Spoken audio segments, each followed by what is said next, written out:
Welcome to the Deep Six podcast, where we make a generational impact on you and yours. What we do here is explore a 6-point model into your health, your life, and your journey while you're here. So let's dive deep and help you thrive, not just survive. Hello, welcome again. This is Dr. Lewerenz of the Deep Six podcast. Thank you for joining us. And I have another guest, wonderful guest, had him on before. The comedian Mike Young. Yeah, look at that. You can hear the crowd outside. Crowd's going crazy. They're waiting for him. They're waiting for him. It probably sounded like that, though, when you were at Joe Louis. I can't believe I said that. Little Caesar is what, like a few months ago? It did sound like that. Was that? Time flies. But. That was, like 7 months ago. Yeah, I opened for Sebastian Maniscalco at Little Caesars Arena. Yeah, it was 22,000 people. Yeah, that's awesome. It's crazy. That's awesome. You felt good that night. I felt good. And your ego was huge. Oh, dopamine was flying. Are you kidding? How'd you even sleep? I took my shirt off before the show ended. It was amazing. Well, listen, Mike, thanks for being here again. So Mike Young is a comedian here, native from Michigan, from Detroit, in a lot in New York now, LA at times. Traveling the country. You're doing a couple shticks right now in New York, right? Yeah. And but thank you for being here and vulnerable. We kind of planned on talking about some stuff that's, about. Yeah, we get vulnerable here. Yeah.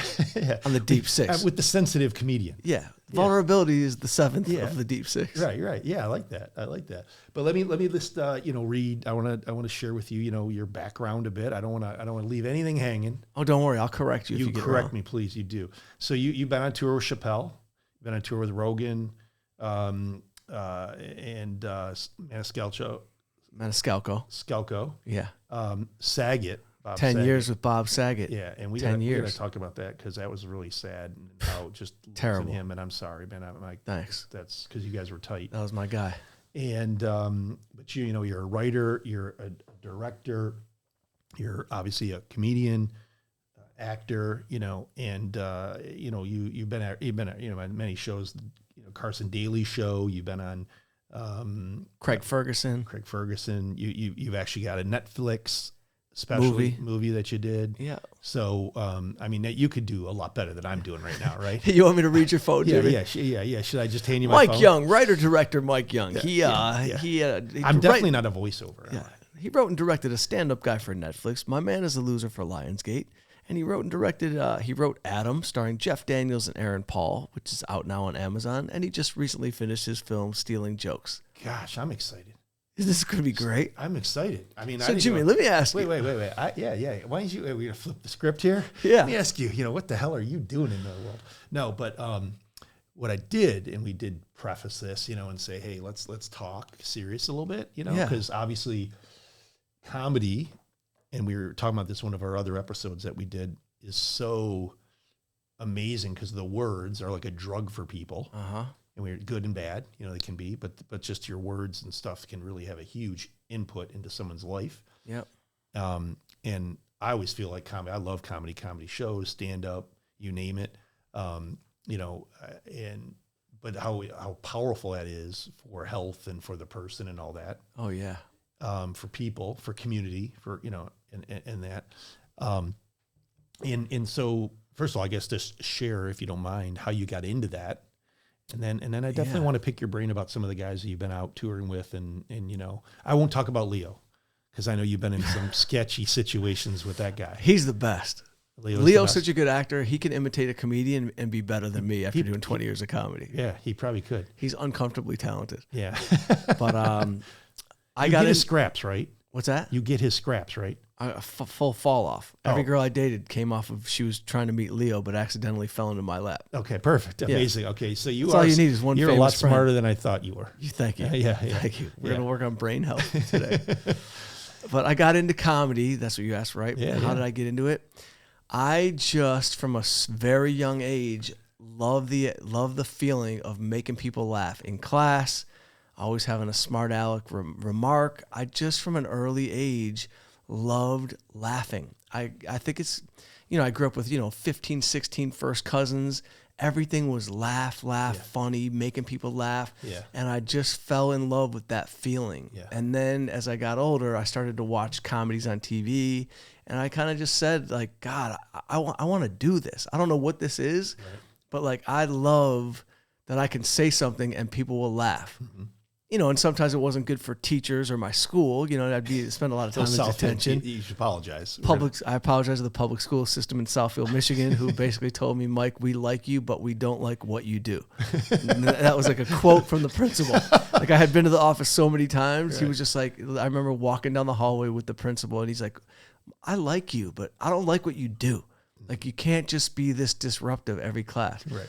I just loved the feeling of making people laugh. Yeah. And I just thought to myself, then I started to watch, Eddie Murphy's, Richard Pryor. I would watch all these videos and comedians and Rodney Dangerfields and Woody Allen's. And I would just kind of study them and go, this is what I want to do. Mm-hmm. I don't know how I'm going to get there or what that means being from Southfield outside Detroit. There was really no path that I had planned out, but it really came from just loving that and then loving the idea of writing. And so I kind of just had two things going for me, and that was I was funny and I loved to write stories. Yeah. And I got kind of recognized in my school for my ability to creative write. I couldn't do math, science, forget it. It's 2.5 grade point my entire life. Yeah. But in English, that's impressive. I thought you'd be worse than that. Thank you. Yeah. I mean, we met around my 1-9 time, but they told me to pick it up if I wanted to keep playing hockey. Oh, so you're not going to be on the team anymore. I brought it up. Yeah. But it was writing and comedy, and those were the two things that I always knew that I wanted to do. And I just, after college, I moved to LA, and I started going to open mics at the Comedy Store, which was like the world famous comedy store. Pauly Shore's mom, Mitzi, owned it. Mm-hmm. It's a legendary spot. And I just started doing open mics, and shortly thereafter, it wasn't that long till maybe a couple years in that Joe Rogan actually saw me at the Comedy Store and was like, "Hey, dude, you're funny. Like, who are you?" Like, he's like, I got some gigs on the road. Do you want to go with me on the road? Wow. And so all of a sudden, I was like touring the country fairly early on my comedy career, but that's really was the trajectory. Yeah. Class clown, stand in line for open mics. Work on the craft every day. Yeah. Like literally everyday discipline. Which everything you have to. That's you got to work on it. Yeah. People are like, what a life. You just sleep into one. And you show up and say funny things. No. This is, I wake up, I get my coffee, I work out, I write for 3 hours, and then I go about my day. Yeah. But that's really, that was the beginning. But, the Joe Rogans, I was lucky enough for him to take me out. And then, Russell Peters took me on the road. And so I started touring and just building my act and, had my own tour for, a few years and then was lucky enough to go with Bob Saget, for 10 years. Yeah. Wow. Over 10 years, I was Bob's opener. Yeah, yeah. And what's wild about that is, and I know there's a lot of people out there, and you've heard this before, I know, but like when you started touring with him, I was like, Bob Saget. I'm like Full House, and I'm like, okay, but I'm like, he's a comedian and he's on tour. And then I know how dirty you are, by the way. Yeah. Just physically. Public service announcement here, so, just like the last one, we go back, tomorrow. We're going to clean it up.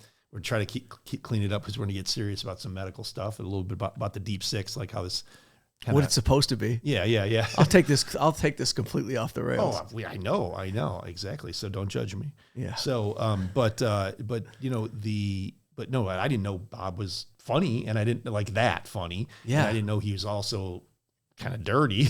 Bob was a dirty stand-up comedian before he ever got Full House. Right, but most of us didn't know that. Right. Yeah. It's crazy. Yeah, he was. I saw Bob first. He was on like Rodney Dangerfield's HBO Young Comedian special. So when I was like 12, 10, I just remember seeing Rodney Dangerfield had this series on HBO of all young comedians. I remember seeing Dice on there. Okay. I saw Saget on there. And it's just crazy how life works out. It's like I had, you talk about, the brain connection and passion and just, all the just positivity. But I remember like dreaming. I was such a daydreamer in school. Mm-hmm. I would daydream so hard about like being on stage, doing comedy. And then cut to, 20 years later, I meet Saget and he's like, come on the road with me. And next thing I know, I toured with Bob. That's awesome. That's awesome. And you guys, I know, became tight. Oh man, he was like a brother, bro. I know he was your mentor, and you're tight and close. And I hear, I never was fortunate enough to meet him, but I hear a great guy. Great guy. Bob was awesome. Yeah, you'd have loved him. Yeah, and to take you under his wing a bit and all that, that's awesome. I mean, how fortunate. Yeah. He would always be like, one day you're not going to need me. And I'm like, you didn't have to die for that, bro. Right, you know what I mean? I could have just gone on tour and we could have just hung out. Right. You know what I mean? You didn't have to leave the earth. Right. And you were there with him, right? No. Like on that tour. Oh no. I was with him the week before, and then I was meeting him 5 days later in West Palm for our shows. Yeah. And the craziest was he passed away in Orlando at the hotel. And the day before he passed away, he was like, Bob was so neurotic. He was like me a little bit. Like he was neurotic, but he really cared so much about comedy, and he cared so much about the audiences. He's like, we got 80 more tickets to sell in West Palm. But we sold out everywhere. But he would still be neurotic and nervous that we weren't going to sell. So I was like. So I told him, this is all on text. This reminds me of how you would tell me about, hey, Jim, text or call me, and like we talked about before, and give me too many details, and you're like, I can't have a normal bowel movement. Like it's not, I'm like, you go, right? And you're like, yeah, but it's not normal. I'm like, what do you mean? It's like 80%. Like how 80%, you got 20%. I didn't know what you meant. I'm not that articulate. Yeah. I'm like, I have to edit my own text messages. Yeah. But I told Bob, he's like, we got to sell 80 more tickets in West Palm. And I'm like, you know what, Bob, put me on the poster. Mm-hmm. I go, put me on the poster, bro. I have family there. Cousins live there. Right. They see me on the poster. I'm going to get us 80. Oh, 80 tickets. No, I'm just thinking I sell 80 tickets with my name and my and my relatives. Yeah. And so he's like, I'm not putting you on the poster. He's like, I'm not putting you on the poster. Chris Rock would never put you on the poster. But he goes on this whole diatribe. Right. Because he was crazy like that. And I knew I could mess with him. And so I just, after he goes, Bill Burr wouldn't do that. Chris Rock wouldn't do that, blah, blah, blah. And I wrote back, I saw Seinfeld put his opener on a poster. Right. He goes, you did not see that. Send me that poster. There's no way he was on that poster. So that was like our fun banter. And, the last thing Bob basically said, so he goes away. I don't hear from him on the text. Like an hour later, he sends me a picture of a poster. And it's me, huge on the poster, and Bob's a little character in the corner, and it's like, Mike Young, welcome to the opener tour, featuring Bob Saget. Oh. And Bob's in the corner. I'm like, Bob, that was the funniest thing I've ever seen you do. That's the and best. So we had a huge, crazy, fun laugh. Yeah. Yeah. And man, 24 hours later, I get a phone call from Stamos, who was in. Well, he was, not to interrupt, I'm sorry, but he was. I think you shared with me, he had COVID like 2 weeks prior, right? He did. Or days or a week prior. He had COVID. Yeah, he had COVID a couple weeks prior, but he was still Bob. He was starting to feel better. By the way, he felt like he didn't feel good. He didn't feel good. Right. But, he died from he banged his head. He had a slip and fall. You're right. He had a fractured skull. Right. Yeah. And so he was, I can't remember if he was on blood thinners or what, but he hit his head. The reason I bring up COVID is just because that was at a time kind of coming out of COVID, and we treated a couple thousand, 3,000 patients with COVID, through a year and a half, 2 years. My doctor, like that was on the podcast here that works with me, Dr. Abood, Ryan, when they pulled him, he wasn't with us then. They pulled him back in the hospital.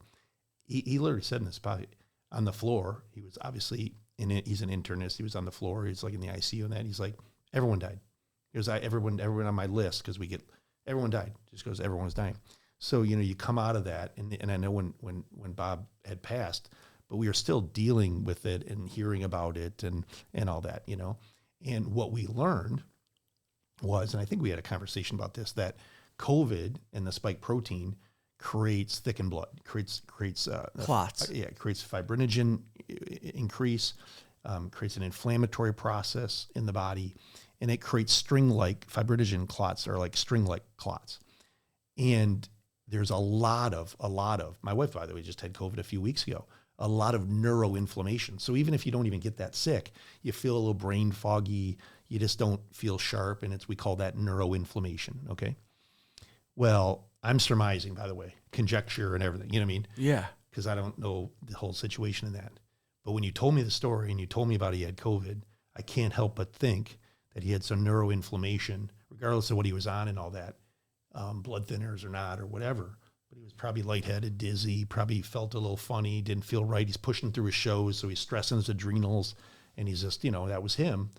But, I can't help but think that added to his fall. Absolutely, for sure. He was 6'4", 6'5", Wow, lumbering. He's lumbering. Bob was a lumberer. I didn't know that. He wasn't an athlete. Okay. No. But yeah, I mean, listen, man, whatever it was, he had never fallen before on the road. You know what I mean? And this was just beyond belief. Yeah. Because, being from Detroit, my first thought is Bob has a fracture in his skull in Florida. Right. I'm like, who mugged Bob? Yeah. I go right to mugging, who attacked him, and who robbed him. Right. Nothing was stolen. Nothing happened. He literally slipped and fell. They didn't know if it was on the floor. They didn't find any hairs from the carpet. So they knew it was on a hard surface. So it was probably in the bathroom, or unless it was on a bedboard. But it was a tragic. It's not as rare, this fall thing. Or uncommon as you'd think. I know. And bizarre. I have a very good friend that is a patient, but also a friend. He's in his 60s. And this is I'm thinking back, it's probably about 10 months to 12 months ago. Very similar encounter. Nothing that we know of related to COVID, but he's that kind of guy that put it this way, he has some health issues, nothing major, and he's in his mid to late 60s. But he is COVID vaccinated. He has had COVID. I can't recall the timeline, sequela and the timeline. Yeah. But he, basically why his wife called me and was like, eminently, urgently and all this. And he's the kind of guy like, I ain't going to the hospital. I'm not going to the ER. She wakes up in bed with him and the whole bed is blood soaked. The whole pillow, sheets. She thought that someone murdered him. Okay. And what had happened is she woke him up and he was obviously alive still. And he kind of was out of it a bit and he kind of explained what happened or whatever, but he got up in the middle of the night and he just wasn't feeling great, a little bit of belly pain, just a little dizzy, lightheaded or whatever. And he went into the kitchen to, get some food or get a glass of juice or whatever. And that's basically all he remembers, except for that when they got up and there was blood everywhere in the kitchen. He fell, hit the back, back of his head was lacerated. Fortunately, he didn't fracture his skull. He hit his elbow, blood everywhere, So there's blood all over the kitchen. And he obviously had his, account to mental state to actually get up or whatever and kind of get back in bed. I think he put a towel or something, but he just went back to bed, which is crazy because he could have a bleed in his brain and but I mean, it happens. And he was because he got a lot of pride, this guy, and he was so pissed. Yeah. So pissed. So he didn't want to go. So they wouldn't go to the hospital and go to the ER. I bring him in, and this is why I'm telling you the story and relating it back to there. So I bring him in. I'm like, just get in the office in the morning. We'll get blood. I'll check you out. And I did a lot of stat stuff. So, and meaning we ran a carotid, we ran a CT, we ran everything on him, like immediately, just not in a hospital setting. And I ran his blabs, and he had hypercoagulability. He had the things that were positive for like thickened blood. Wow. And I believe, and because he's still to this day, he's like, I don't know what the hell happened. I got up, I felt like and I don't know. And by the way, nothing showed other than his blood work that he was hypercoagulable. So meaning he didn't have a stroke. He didn't have his carotids where we look at his aorta clean, not even a little plaque. And so he had no evidence of anything other than he was hypercoagulable.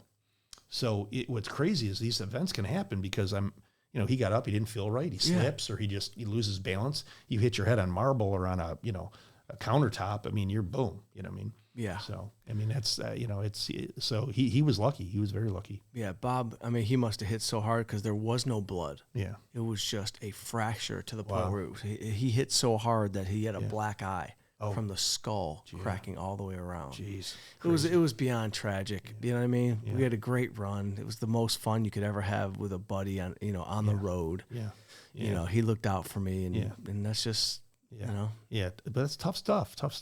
You've also, on your other episode you did with me, we talked a little bit about tough stuff we've all been through. And we all have been through stuff, losses and tough things. And, our parents, our dads were real tight, best friends. Yep. Southfield Athletic Club, legendary racquetball, sawing, state champs, doubles. Right. Oh yeah. Your dad looking fresh in all his new gear. My dad coming out scrappy, still playing great. Yeah. And every time I think of both of them, huge chops. Yeah. You know what I mean? Like balding men with Elvis huge chops. before Elvis. Oh man, for sure. Yeah. You think they were like looking up to somebody? Yeah. You know what I mean? They were like emulating. So, but they were tight. That's how we obviously, know each other and grew up together and, running around South Athletic Club, collecting towels. 8 years old, 9 years old. Yeah, exactly. 7. Yeah. Serving papaya to these old men. Papaya juice. They slipped that. They took that right off the market. They knew that was so much sugar. It's just been killing people. Oh yeah. God, I love the papaya juice there. Same. I mean, I literally can remember my dad taking us, and I would remember driving there. Because I think it was Sunday or one of the days you could bring your son, your kids. Well, boys, of course, because it was all men's club. So it was Southfield Athletic Club was an all men's club in Southfield. Racket, squash, saunas, weights. Yep. Cold plunge, OG cold plunges. Now everyone's talking about cold plunge. Yeah. We were cold plunging at 10 years old. Yeah. I did not when I was 10. I was like, what the? I think I jumped in there once and wondered who the hell does this and why? I was back and forth. And heat why? Cold. Yeah. I just remember thinking, geez, man. I was more, by the way, that was in the shower area and all that. And I was just more freaked out about all these fat, hairy, old men. No shame. And no towels on. And that just as a kid is traumatizing. So that's a whole nother show we're going to get into. Totally. But anyway, that's where we, hung out a lot with the parents and all that stuff. But your dad passed. Yeah. Very young. You were, I was 20. I was 19 or 20. But yeah, my dad passed away from pancreatic cancer. And out of nowhere too. Out of nowhere. It happened fast. My dad, he was an athlete. My dad, he ran every day. He was the fun, lighthearted, best dude ever. And super healthy, super conscious of how he ate. Hypochondriac to the point where he bothered your dad. The way I bothered Dr. Lewerenz here, the way I bothered Jimmy, is the same way my dad bothered his dad. So we are 2 generations of bothersome. But thank God, my dad didn't have to deal with this. And, in the photos, God, your could dad you would imagine? He would send him photos. Like I can't even imagine the photos your dad would be sending my father, because there is a story that's totally disgusting that your dad did. I'm sure. And the reason I know this, because my dad shared it with me years later. Oh, I'm sure. Because he was explaining, because all I know about your dad was he was a beautiful guy, super happy, funny, laughing all the time. Great guy. A great guy. Like my uncle, but like a great guy. You know what I mean? My dad was legend. I didn't know the back end about the hypochondriac. Oh, yeah. I knew that. So all I'll say is he was bringing my dad Ziplocs of stuff. That's all I'm going to say. And my dad at the club would have to dissect it, and give him some response. Yeah, they were thick as thieves for sure. But yeah, he died, and it came out of nowhere. It was pancreatic cancer, and we talked on the last episode about going to Vegas. We went to Vegas all the time as kids. We were very fortunate as kids. Your dad being the doctor for the Kronk boxing team, world champions, and all the rock and roll legends that came through Detroit. We had the opportunity to go to Vegas and see amazing events. So one year, the year my dad passed, we're in Vegas for the weekend, and we're just there having fun, and he's not looking good, and he's not feeling good. Do you remember that? You remember him not looking everything. Good and feeling good? Yeah, he looked a little yellow, and he looked skinny in his neck. He just looked, and he wasn't feeling good. He was short of breath, and he didn't know what it was. He thought he was just sick. And my cousin at the time was a doctor, and he was checking him out. He's like, I don't know, Sam, you're not looking good. Maybe just get checked out when you go home. But we're still hanging in Vegas, gambling a little bit, still trying to have some fun. But my dad's just not feeling right. You could tell, yeah. I could tell something was off. And he went home. He got sick on the airplane, like he was vomiting on the airplane. And he got back to Detroit, and he went to Ann Arbor Medical. And that next day, my mom called me with the news and I remember, because I was at college. I was at University of Arizona. I was still in school.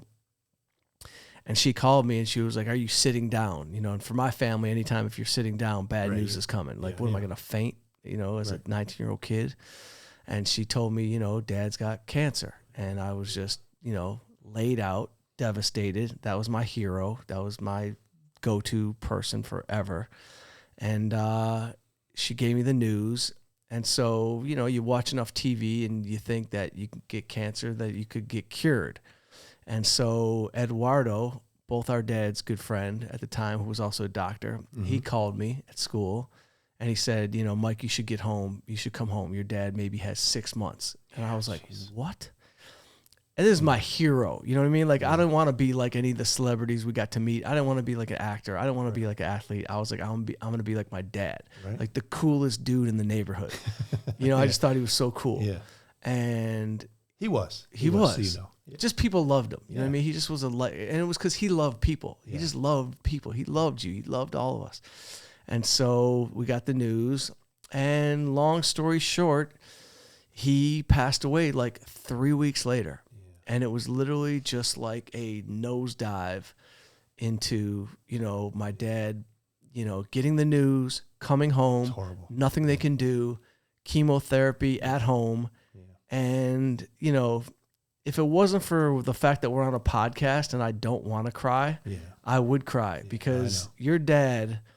This is how awesome Jimmy's dad was. Jimmy's dad goes out and he buys a big screen TV. Before there was like these LCD big screens, he buys a giant TV that weighs about 800 pounds. Yeah. He brings it into my dad's bedroom, my mom and dad's bedroom, and he puts it in there. And I know, you know why I know this? I was there watching a Tyson fight in his bedroom with my dad. Yeah. And sitting on the floor by the end of the bed. Yeah. And one of the things my dad did, and your mom still talks about this, it's so funny, is my dad, God rest his soul, great guy, awesome doctor, awesome, person, great mentor, just like yours. They were two great guys. And, but my dad was a robe guy. So, I mean, I don't care. Loved a robe. Loved the robe. I mean, I don't know where he got this from. Elvis had to be a robe club. guy. Oh, the club. Oh, yeah. By the club. Yeah, but I mean, if he got home at 2 or 3 o'clock in the afternoon, I mean, clothes are off, robes on. Nothing under it, by the way. Yeah, no. Nothing Your under dad it. was the original flasher. He's watching sports, whatever he's doing. He's on the couch. I mean, if they're going out, him and my mom are going out to dinner. Yeah. I mean, okay, then robe off and clothes back on. But it was like, he never wore clothes in the house. No, he loved to be in a robe. The robe was the thing. So he got I think your mom still has it, I think. I think she's told me that. But he got them robes. Yep. And he'd lay in bed with your dad. Yeah. Yeah, for and watched TV and just hang out with him all day. They get in bed together. Yeah, and at the end, and that was pretty special, man. Pretty special. He just wanted to be with his buddy. Yeah, and they just hung out. Yeah. And I remember your dad bringing the TV in and just sitting in bed, and that's the kind of stuff whatever. Later in life, obviously, I go on to be a writer and a comedian or whatever, but. Those are the type of things that made me become a writer, because I'd see a story like that. I would see that happen in my real life, and I would think, I got to put that in a movie. Like that's just real life. That has to go. People need to know that you could have a friendship like that, where you could have somebody, sick, and their best friend comes over and basically sets up a movie theater, throws out a robe and gives them a robe. And just that scene of them hanging together was, it was all heavy, Jimmy. It was all heavy. Yeah. And it's tough stuff to go through. And for you and Rob, your brother, I mean, huge, tough stuff, man. I can't even imagine. I lost my dad when I was an adult, and it was hard as hell. Yeah, it was the worst, because I was caught in a moment of, do I finish college? We had the scrap metal business at the time. And so my dad had a business.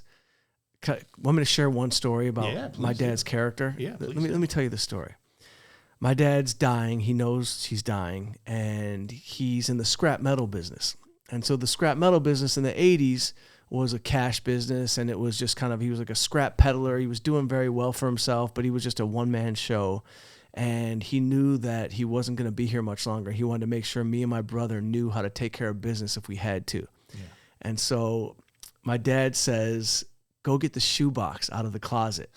I don't even know what he's talking about. He's dying. My dad's dying. He's got oxygen, and he's in bed. He goes, get the shoebox. And Rob, he tells my brother, go start the car. We're going to the scrapyard. So he tells me, go get the shoebox above your mom's shoes. I go get a shoebox. There's probably $50,000, $60,000 in cash in a shoebox. He tells me, No I'm joke. not surprised. There's 50, 60. I want to. There probably was more, but I don't want to say how much I think was in there because it sounds crazy. Yeah. But there's all this cash in a shoebox, and he tells me take $15,000 and put it in an envelope. He goes, I'm gonna get dressed. We're gonna go to the scrap yard. I owe somebody some money at the yard. I got $15,000 in an envelope in my pocket. Yeah. I'm driving. Yeah. My dad's in the back seat. Rob's in the passenger seat. Rob's 17 years old. And this is like, you can't even make this up. I mean, this is a movie waiting to happen. Right. And so I drive to the scrapyard, and my dad says, don't tell any of the guys that I'm here. He doesn't want anyone to see him. Yes, nobody. Yeah. He's got pride, but he's also got business. Yeah. And this was the kind of guy my dad was. He was thinking, I got to make sure my family's okay when I'm gone. Yeah. This is the type of stuff that's going through his head. Yeah. You know what I mean? As this is happening. Yeah, good dude. We go to the scrapyard. He goes, go inside, see, I don't need to say his name, but like see the guy that was there every week that we went to get the brass account. Uh-huh. And by the way, your dad would tease my dad all the time because my dad always had a knot of cash on him. Yeah. And your dad would just always be like, well, what are you doing with the cash? You got a rubber band for a wallet? Grow up, Sam. Yeah. Like your dad kind of thought that was like a funny thing. Oh, yeah, for sure. And so, your the dad. DCBR. And my dad was kind of like, I think he was like funny. He was like funny cheap. Mm-hmm. And you know what I mean? And your dad would always be like, Sam, you got more money than everybody. Quit being so cheap. You know what I mean? Yeah. Why am I always taking us to ski trips? Right. Like your dad thought it was the funniest thing. Oh, so we get to the scrapyard. I walk in the yard. My brother and my dad stay in the car. I see the guy that, controls the yard. I say, hey, I'm here to see you. My dad sent me in. He's like, okay, great. He hands me a hard hat, a construction hat. He goes, follow me. And I walk out to where the outside of the yard where like there's, copper, brass, machinery, cranes, cars getting smashed. It's really loud. He knows what I'm there for. And he just goes, okay, now. I hand him an envelope with $15,000 in it. He stuffs it in his pants. And he goes, okay, let's go back in. And we go back in, and business was handled. Right. And that was my dad's way of handing off the baton and saying, listen, Michael, when you come to this yard and we take all the scrap, this is how business goes. Yeah. And this is how it was back in the day. Yeah, of course. Yeah. Things are different. Yeah. Absolutely. And the guy asked how my dad was doing. He didn't know how sick he was. Right. I was like, he's doing okay. It's, tough, da-da-da. We get back in the car. I go, okay, Dad, everything's straight. We're good. We go back home. And like 3 days later, he passed away. Oh, jeez. Yeah. And it literally was a plummet. Yeah. Pancreatic cancer was a beast. And obviously he was already a hypochondriac, and I always say like maybe he was psychic, like maybe he knew, but no, he was a hypochondriac. Yeah. But there's some truth to that. Like we've talked about before, about the body keeps a score, and we've talked, that book, and there's some truth to that, but one thing I just kind of wanted to bring up or get into is because in our the Deep Six, our 6-point model, there's a lot of advanced testing, and there's things we can do to now screen people. Yeah, much more advanced than back then. You know what I mean? And I know your dad, like he'd be here. 100%. Why? Because your dad was all about that. He was all about the right nutrition. He was all about the right exercise. He was all about staying lean and fit, and he's running 5-6 miles a day. Right. Doing all that stuff. And he literally was like that kind of guy that would be like, hey, Fred, that was my dad, hey, run this test, run that test, run this test. But now we have like, there's a test through a company called Grail. It's called the Gallery test. And by the way, I'm plugging them, of course, but I'm not like, they're not paying me or anything like that. Yeah. I just believe there's much value in the test is, we're not going to cure cancer. There is not going to be a cure to cancer, at least probably in my lifetime, okay? Because it's a metabolic disease and it's very complicated. Many reasons for it, many genetic factors, many causes. And like pancreatic cancer, we don't know why. So, but there's many conditions now with this Gallery test. That's just a blood test. Yeah. Literally takes like 2 weeks to get back. Yeah. That checks for 50 solid tumors. And it's a real-time test. So if it's positive, it's checking how it's called a free methylation like cell test, where they can tell if you have circulating cells that are a algorithm essentially that suggests you have cancer, GI cancer, colon cancer, thyroid, whatever. Okay.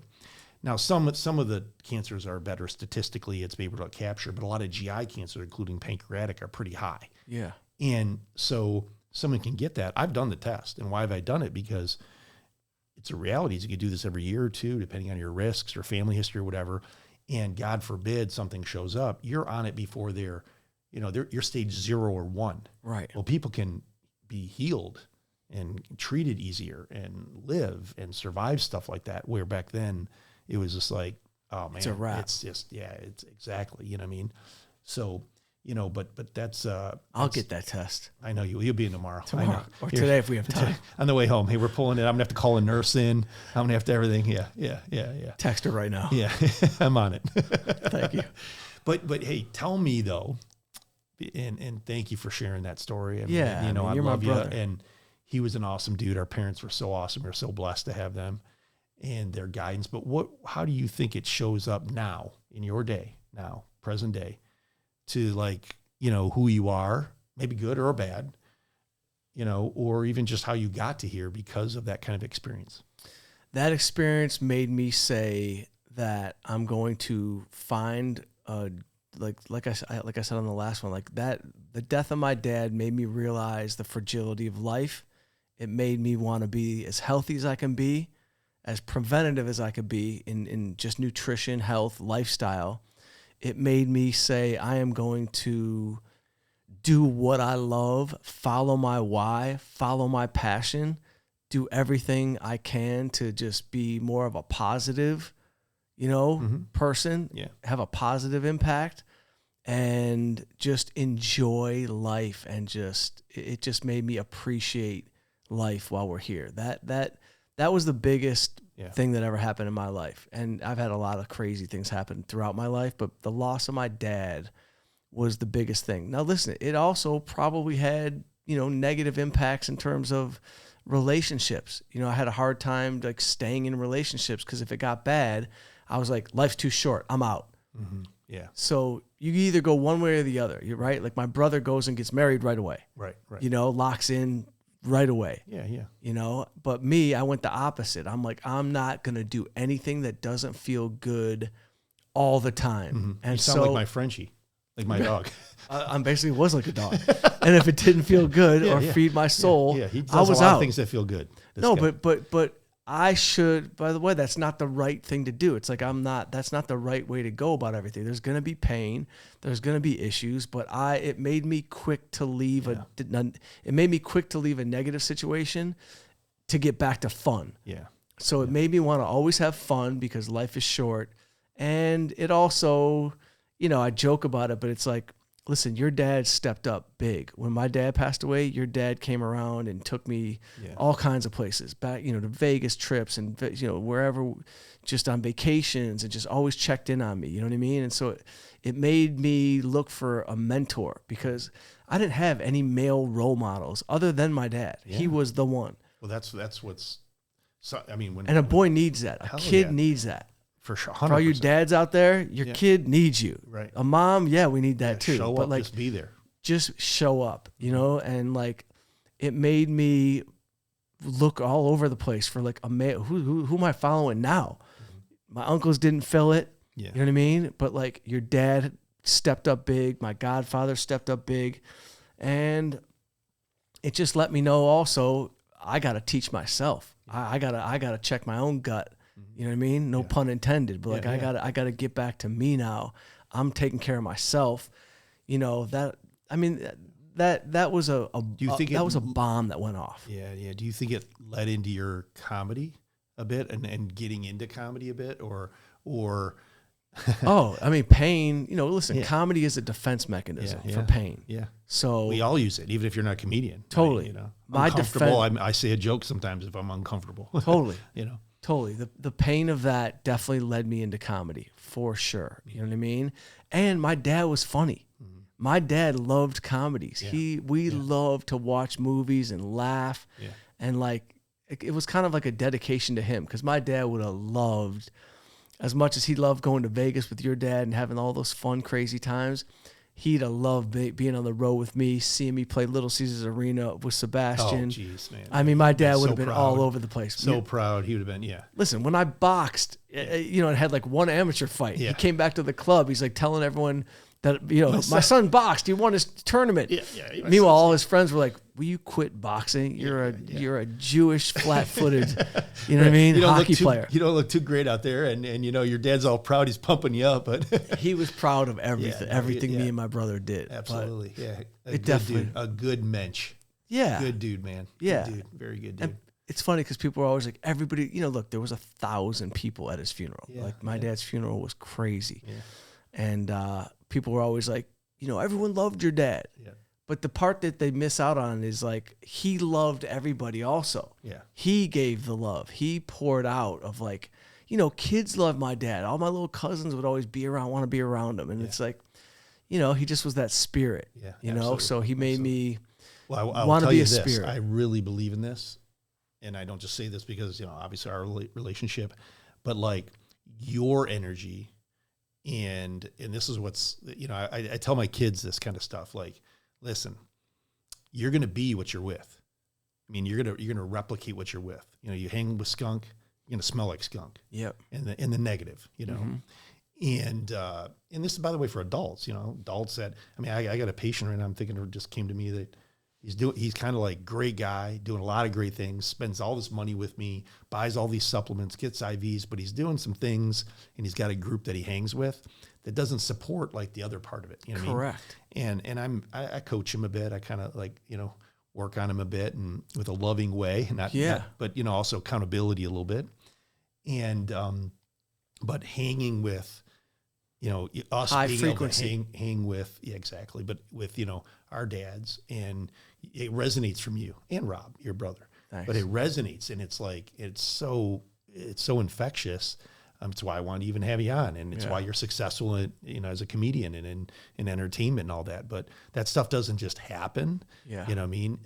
And that's we were fortunate to have, you know, parents like that, you know? Yeah. It was, we were super lucky like that. I always. So again, I always get back to mindset, but that's mindset. Yeah. You know? Yeah. And you want to practice it as much as possible, because no matter what, we're all human, and every now and then you slip up. You know what I mean? Especially in my business, I've been to the dark side for moments, and I'm like, get me home. Yeah, I need to get home for a reset. Yeah. Well, LA, come on. I'm out of LA. LA is trouble.